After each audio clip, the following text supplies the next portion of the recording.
ده بقى حضرة المهاجم نيمار الغدار والمحتار والحريف في نفس الوقت. نيمار شخصية جميلة جدا وفرفوشة جدا وروشة جدا جدا، شخص ما عندوش اكتئاب وفاكك، يعني عادي تلاقيه بيصبغ شعره وبيحب يرقص. تعالى خلينا اعرفك اكتر على شخصية نيمار قبل ما النادي الاهلي يواجهه في البطولة العربية القادمة ان شاء الله. نيمار شخص لاعب روش قوي قوي، يعني عادي تلاقيه ممكن يسيب الفريق بتاعه في موسم التحضير ويروح يحضر عيد ميلاد صاحبته عادي خالص، لانه شخص بيهتم. مش بس كده، نيمار في شروط البند بتاعه في عقده مع الهلال اشترط عليهم ان يكون عنده جناح خاص لاقامة الحفلات في القصر بتاعه ليه ولصحباته. مش بس كده لا، ويكون عنده طيارة خاصة عشان المشاوير بتاعته هو واصحابه، لان الجماعة دول الطيارة عندهم بالظبط عاملة زي التوك توك كده عندنا بس على اكبر شوية. نيمار شخصية لاعب موهوب جدا وعظيم جدا وحريف جدا جدا، اكتر لاعب بيحب يراوغ ويستعرض هو نيمار. مشكلة نيمار ان هو لاعب استعراضي جدا، يعني ما تلاقوش كده تنشن في الملعب وجد، لا بيستعرض كتير، بيراوغ كتير، بيحب يعمل شو كتير جدا جدا، ودي من اكتر عيوب نيمار. ومن عيوب نيمار ايضا انه شخص ملصم حرفيا، يعني لو نفخت فيه تلاقيه بيتصاب، لعيب فرفور قوي. عايز اقول لك ان تاريخ اصابة نيمار مع الملاعب ومع الاندية بتاعته عظيم وبسم الله ما شاء الله مشرف قوي. عايز اقول لك ان هو اتصاب 25 مرة، 130 يوم بمعدل 4 شهور غياب عن الملاعب، وده بشكل مستمر عن الفريق بتاعه. عايز اقول لك ان هو في 122 مباراة غاب عنهم بسبب الاصابة عن الفرق اللي لعب لها، واخر اصابة ليه كانت بعد حفل التقديم بتاعه امس، اتصاب على طول. طب انت الناس طالعين وبيقدموك وبيحتفلوا بيك قدام مشهد وعاملين لك حفلة وطيارات درونز بتكتب اسمك وبتكتب لك ويلكم، اتكلفت لوحديها اكتر من 3 مليون دولار، تتصاب ليه؟ انا مش عارف. يعني لعيب لو كحيت فيه تلاقيه بيتصاب. اما بقى لو اتكلمنا شوية جد عن نيمار، فانت قدام اكتر لاعب حريف جدا، انت بتتكلم في اكتر لاعب مشهور، تالت اكتر شخص مشهور في العالم هو نيمار، وده حسب مجلة الفيرست باي. عايز اقول لك ان نيمار لعيب ليه مسيرة مشرفة جدا جدا جدا. عايز اقول لك ان نيمار يعتبر لاعب متعدد الاستخدامات، يعني ممكن يلعب كمهاجم مركزي ومهاجم تاني او جناح، واحيانا بلاي ميكر صانع العاب. عايز اقول لك ان نيمار يعرف بالمهاره العاليه والمراوغه والسرعه والابتكار ودقه التمرير والقدره على اللعب بكلتا القدمين الشمال واليمين.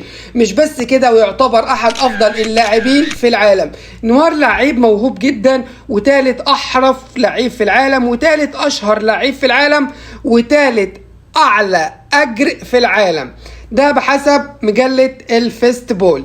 تعال اقول لك بقى، خلينا نتكلم شويه عن نيمار المنتقل حديثا الى الهلال السعودي في صفقه تعد هي الاضخم في الدوري السعودي بعد طبعا الدون كريستيانو رونالدو، اللي تم تقديمه في استاد الملك فهد بالرياض في حضور جماهيري ضخم جدا جدا وحفل استقبال عالي ومكلف جدا جدا جدا.